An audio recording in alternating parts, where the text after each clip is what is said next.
शर्म तो तुम्हें करनी चाहिए जो अपने बाप की सम्मान नहीं कर पाए।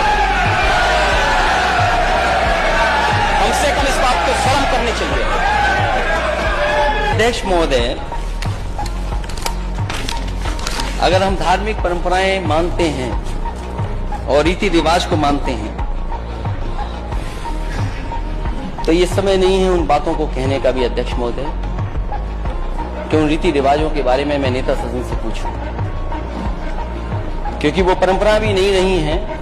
अगर किसी व्यक्ति को सम्मान दें, उसको लेकर के कहा जाए, जो बात नेता सदन की तरफ से आई थी, नेता सदन ने यही कहा था, वो एग्जैक्ट मुझे नहीं पता जो क्या कहा था।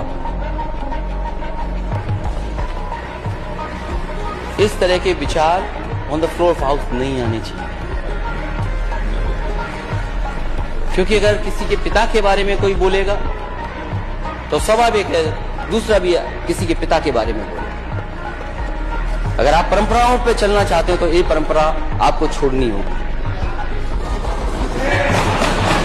क्योंकि अगर परंपराओं पे ही बात होगी तो हो सकता है आपने भी बहुत सी रीति रिवाज नहीं मानी, वो ठीक नहीं लगेगा मैं कहूं, क्योंकि ऐसी शिक्षा मुझे नेताजी ने नहीं दी।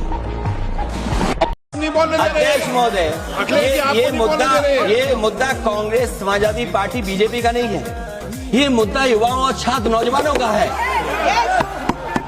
आपने इनको बुलवा दिया, क्या समझौता कर लिया आपने? क्या आपने क्यों नहीं बोलने दिया हमें? आपको मैंने बोलने के लिए कहा, एक मिनट प्लीज। नहीं, आपने समझौता क्यों कर लिया फिर? हम लोग का बात अखिलेश जी नहीं, छात्र नौजवान क्या केवल? अखिलेश जी एक मिनट। नहीं अध्यक्ष महोदय, अध्यक्ष महोदय, ये पक्ष ठीक नहीं है अध्यक्ष महोदय।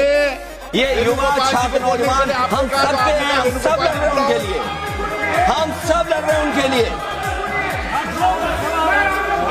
जब छात्रों की नहीं सुनी जाएगी तो सड़कों पे आएंगे, और जो सरकार ने व्यवहार किया है, इस्तीफा तो क्या है, इस्तीफा तो जब चाहेंगे तब मंत्री ले लेंगे, सदन के बाद ले लेंगे। लेकिन सवाल ये जो छात्रों के साथ व्यवहार हुआ है, उनके हाथ तोड़े, सर तोड़ा, उनके कपड़े फाड़े, क्या बेटियों के कपड़े फाड़ेंगे आप?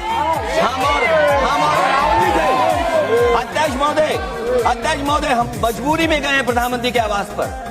अगर आप सुन लेते हैं यहाँ पर तो हम नहीं जाते। क्या प्रधानमंत्री स्टेटमेंट नहीं दे सकते हैं? युवाओं के लिए आप बाहर बोल सकते हैं, सदन में क्यों नहीं बोल सकते हैं आप? क्या बोले फिर बोलना दोबारा? आप बजट क्या बोलिए? नहीं सभापति जी बोलिए। सभापति महोदय, जिन्होंने गोली चलाई वो आपका राम मंदिर बना रहे हैं।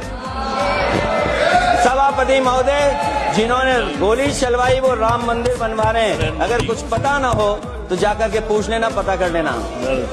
आधी अधूरी जानकारी के साथ मत आया करो यहाँ पर।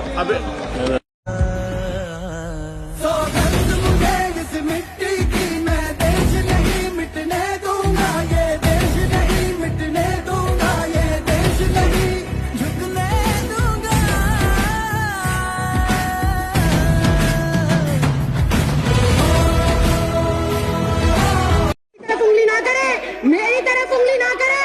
आम साधारण नागरिक एक तड़ी पार को चुनकर देश का गृह मंत्री बना सकता है।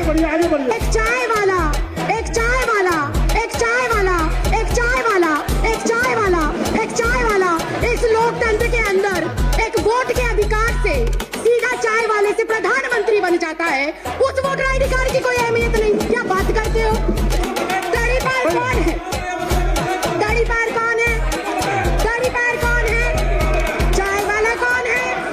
तड़ी पार कौन है? तड़ी पार कौन है? चाय वाला कौन है? मैंने कुछ नहीं कहा, मैंने किसी का नाम भी नहीं लिया। आप क्यों इतना आग बबूला हो रहे हैं? इतना आग बबूला क्यों हो रहे हैं? इतनी गर्माहट क्यों? इतनी गर्माहट क्यों? क्यों इतनी मिर्ची लग गई? क्यों इतनी मिर्ची लग गई? आपको इतनी दिक्कत क्या हो